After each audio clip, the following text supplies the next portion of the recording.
Perkenalkan, nama saya Rindu Beranti Awalpa dengan NIM 2422411259.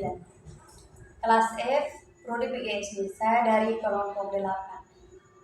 Di sini saya akan menjelaskan 7 komponen sistem pendidikan. Sistem pendidikan terdiri dari beberapa komponen yang saling berinteraksi untuk mencapai tujuan pendidikan yang optimal. Yang pertama, tujuan pendidikan. Tujuan pendidikan adalah arah atau sasaran yang ingin dicapai dalam proses pendidikan, baik itu dalam bentuk pengembangan ilmu, pengetahuan, keterampilan, maupun karakter. Tujuan ini harus jelas dan menjadi pedoman dalam merancang kurikulum, metode, serta evaluasi pendidikan. Yang kedua, kurikulum. Kurikulum adalah seperangkat rencana dan pengaturan mengenai tujuan, isi, dan bahan ajar serta cara yang digunakan sebagai pedoman penyelenggaraan kegiatan pembelajaran. Kurikulum berfungsi untuk menentukan materi yang akan diajarkan serta proses belajar mengajar yang harus diterapkan. Yang ketiga, sumber daya manusia (SDM). Sumber daya manusia dalam pendidikan mencakup para pendidik atau guru, tenaga kependidikan, dan peserta didik. Guru bertanggung jawab untuk memberikan pengajaran yang efektif, sedangkan peserta didik adalah pihak yang menerima pendidikan.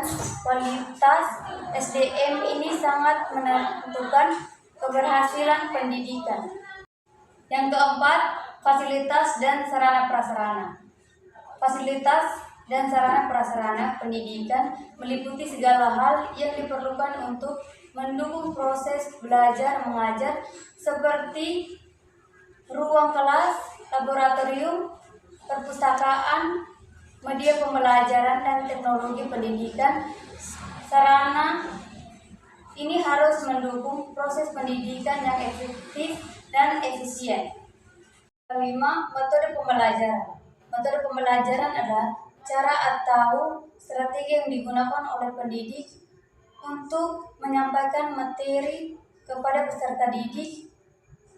Metode ini bisa bervariasi seperti ceramah, diskusi, praktik, atau pendekatan berbasis teknologi dan harus disesuaikan dengan tujuan pendidikan dan karakteristik peserta didik. Yang keenam, evaluasi pendidikan. Evaluasi pendidikan adalah proses penilaian terhadap hasil dan kualitas pembelajaran. Evaluasi ini dilakukan untuk mengukur pencapaian tujuan pendidikan baik secara kualitatif maupun kuantitatif. Evaluasi juga dapat memberikan umpan balik yang berguna untuk perbaikan proses pembelajaran di masa depan. 7. Kebijakan pendidikan. Kebijakan pendidikan adalah peraturan dan keputusan yang dibuat oleh pemerintah atau lembaga pendidikan yang mempengaruhi arah dan penyelenggaraan pendidikan. Kebijakan ini mencakup pengaturan tentang kurikulum, pembiayaan, penilaian, serta pemerataan akses pendidikan. Komponen-komponen ini saling berhubungan dan perlu disusun secara harmonis agar sistem pendidikan dapat berjalan efektif dan berhasil mencapai tujuan yang diinginkan. Terima kasih.